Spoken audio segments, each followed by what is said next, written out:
Hello everyone, welcome to this video or finding Y-Intercept. This page of our notes is going to be on page 30, and what I need you to do is, in a second, I need you to go ahead and pause the video. I need you to make your notes look like mine. In order to get this graph, you need to come over to me and I will come and I will stamp your page for you, so that way you can have this graph in there. What you need to have is you need to have a graph, a portion for a little bit of notes. We're going to have two tables set up, and we're going to have two equations down here. So if you will, go ahead and pause your video and create your notes to look like this on page 30. Alright, at this point in time you should have already done your notes, and it should look like mine. What we're going to talk about is, today we're just going to solely focus on Y-intercept. We've already figured out how to find slope, but today we're going to learn how to find Y-intercept. What our Y-intercept is the Y-intercept is where a line crosses the y-axis. Okay, it's the y-intercept, so we're focusing on the y-axis. Wherever the y-intercept is where that line's going to cross your y-axis. So, for example, we'll look at this graph here. In order to be a y-intercept, here's our y-axis. We know we're going to have some point that lies on here. So we're going to have some point that's going to lie on the y-axis. Now, in order to be on the y-axis, you have to have a specific x value. So here's our x-axis. Well, the only way to be on this y-axis is if x is equal to 0. So on a y-axis point, or y-intercept, our x is always 0. So one hint that I'm going to go ahead and tell you is that anytime you're looking for y-intercept, we always want to find when x is 0. So whether that be in an equation, in a table, on a graph, we always want x to be 0 in order to find our y-intercept. So our y-intercept is going to be there, and then something that we're going to need to know is that b is what we use to equal that y-intercept. So b is our y-intercept, so our point is always going to be 0b. 0b is your y-intercept. X is always going to be 0, and then whatever number it is will be here. So for instance, on this graph, we cross our y-axis where x is 0, and we're at 1, 2, -3. So the point for over here, the y-intercept, is 0, -3. This is the point for where our line crosses this y-axis. Alright, so that's just kind of a quick intro as far as the graph goes. So whenever you're looking at a graph, find your line, find the y-axis, and wherever the x crosses, wherever it crosses on that y, whatever number that is, it's going to go into your point, and it's going to be 0b, whatever that b is, or whatever that y-intercept is. And so in this case, we crossed at -3, so our point is 0, -3. Alright, so the y-intercept is b equals -3.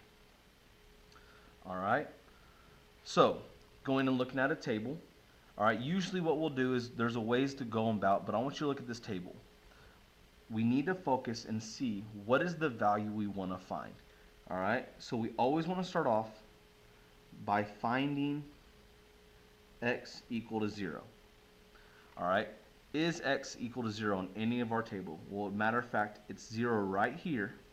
So because x is 0, we're going to plug our point into the our y value into our point 0b. So when x is 0, y is -4, so b is -4, so that means our y-intercept is at -4. Alright, so if we look at this table right here, we look at our table, we always want to find x is equal to 0, 2, 4, 5, 7, 10. I do not have it here. Alright, so because I don't have it here, I'm going to have to do a little bit more extensive work to figure that out. So what we're going to do is we're actually going to work our way backwards. We want to work our way back to finding x is equal to 0. Now there's two ways. We could plug it into a formula, but we haven't figured out that formula just yet. So what we're going to do is we're just going to work our way back. So just looking at this table, kind of like what we did with rate of change.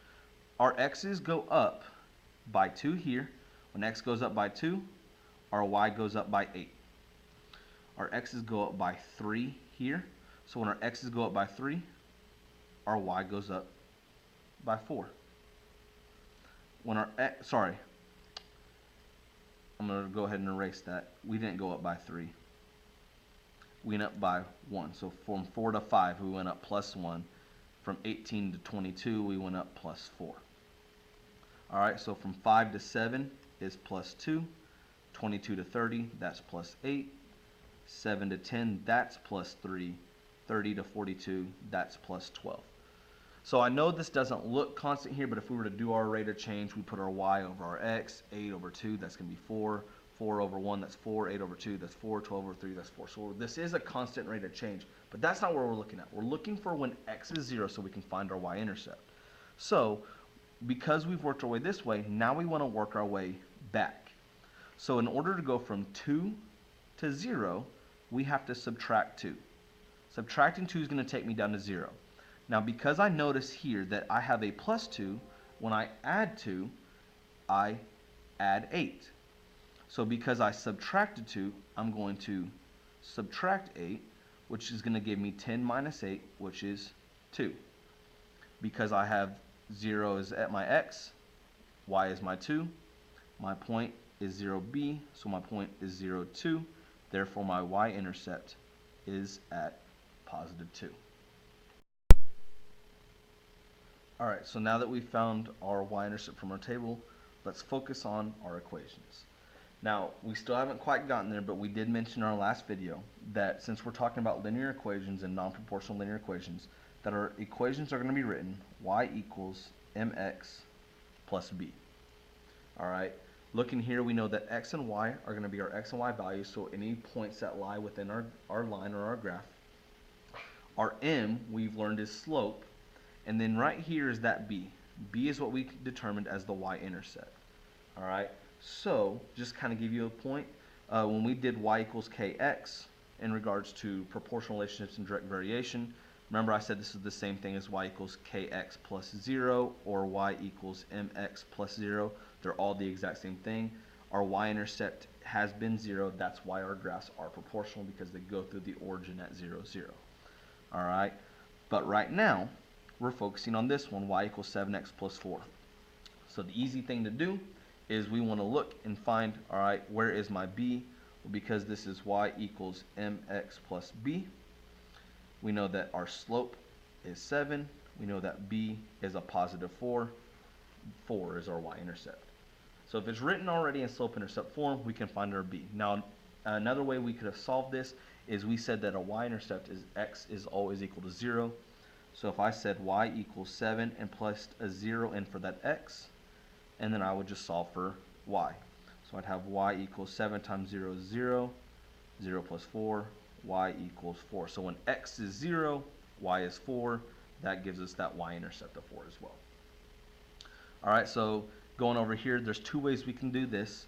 We can go ahead and set this into a linear equations form. So what I'm going to do is take 3y minus 2x equal to 9. And I'm going to go ahead and try and set it up into our y equals mx plus b. So what I'm going to do is I need to move that 2x over there. So I get 3y equals 2x plus 9. We're only allowed one y, so I got to divide everything by 3. So I get y equals 2/3 x plus 3. Now, if I look back at this original part over here, mx plus b, b is my plus 3. So I know that my y-intercept is 3.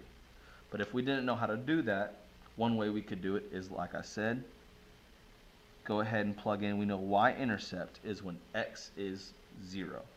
So I'm going to plug in 3y minus 2 times 0 equals 9. 3 times y is still going to be 3y. 2 times 0 is 0 equals 9. 3y minus 0 is still 3y equal to 9. Solve for y, divide both sides by 3, y equals 3. So we get the same thing both ways. Alright guys, I know that was a quick way to find your y-intercept. I showed you how to get it off a graph, which wherever it crosses that y-axis, that is going to be your y-intercept. In a table, we look for x equal to 0. If it's not there, we work our way backwards to find b. And then in an equation, y equals mx plus b, b is always going to be there. If it's not, we got to plug in x equal to 0. If you have any questions, please raise your hand. If not, you can go ahead and work on your practice and go ahead and take your quiz.